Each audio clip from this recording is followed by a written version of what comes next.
ছাত্রলীগের কর্মী বুয়েটের দুই ছাত্রের ফলাফল জালিয়াতি, জ্যেষ্ঠতা লঙ্ঘন করে শিক্ষকদের প্রশাসনিক পদে পদায়ন আর বঙ্গবন্ধু পরিষদ নামে সদ্য সক্রিয় শিক্ষকদের প্রাধান্য পাওয়ায় প্রকৌশল বিশ্ববিদ্যালয়ে উপাচার্য বিরোধী আন্দোলনের কারণ।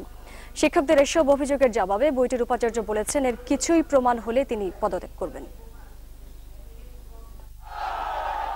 উপাচার্য এবং উপ উপাচার্যের পদত্যাগের দাবিতে আন্দোলনে উত্তাল বুয়েট। এই আন্দোলনের শুরু বর্তমান উপাচার্য যোগ দেবার আগেই 2009 সালে, যখন জ্যেষ্ঠতায় 59 জনের পেছনে থাকা পুরকৌশল বিভাগের অধ্যাপক হাবিবুর রহমানকে উপ উপাচার্য করা হয়। এরপর বর্তমান উপাচার্য SM নজরুল ইসলাম যোগ দেবার পর জ্যেষ্ঠতা লঙ্ঘনের ঘটনা ক্রমাগতই বাড়তে থাকে। কামাল আহমেদ, যিনি বঙ্গবন্ধু পরিষদের এখানকার প্রধান আর কি, তাকে আধা ঘন্টার মধ্যে উনি চলতি রেজিস্ট্রারের দায়িত্ব প্রদান করেন।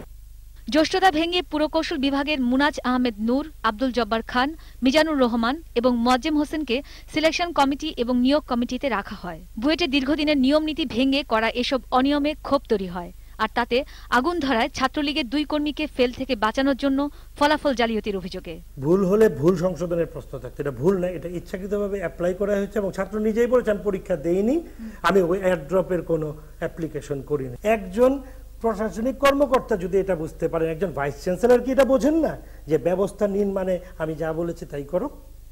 এটা উনি কি বলবেন? সব তিনটা কি বোঝেন? তাহলে এই অবুঝ মানুষ কেন ক্ষমতায় আছেন?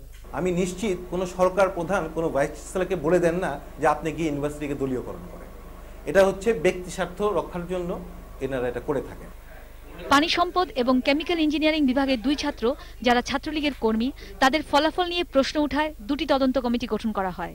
এর মধ্যে একটির প্রতিবেদন ফেব্রুয়ারি মাসে জমা দেওয়া হলেও তা আলোর মুখ দেখেনি। আর উপাচার্য সবাইকে যে প্রতিবেদন দেখিয়েছেন, সেখানে বিষয়টিকে একাডেমিক ভুল হিসেবে উল্লেখ করে তাদের পাশকে বৈধতা দেওয়া হয়। এই যে ছাত্রদের কথা বললা বা এটা বললা, তদন্ত কমিটি বলুক yes it is his fault, I leave the job.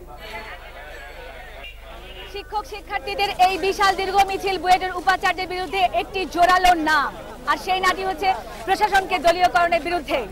শাইমা বিনতে রহমান, ইন্ডিপেন্ডেন্ট নিউজ, ঢাকা।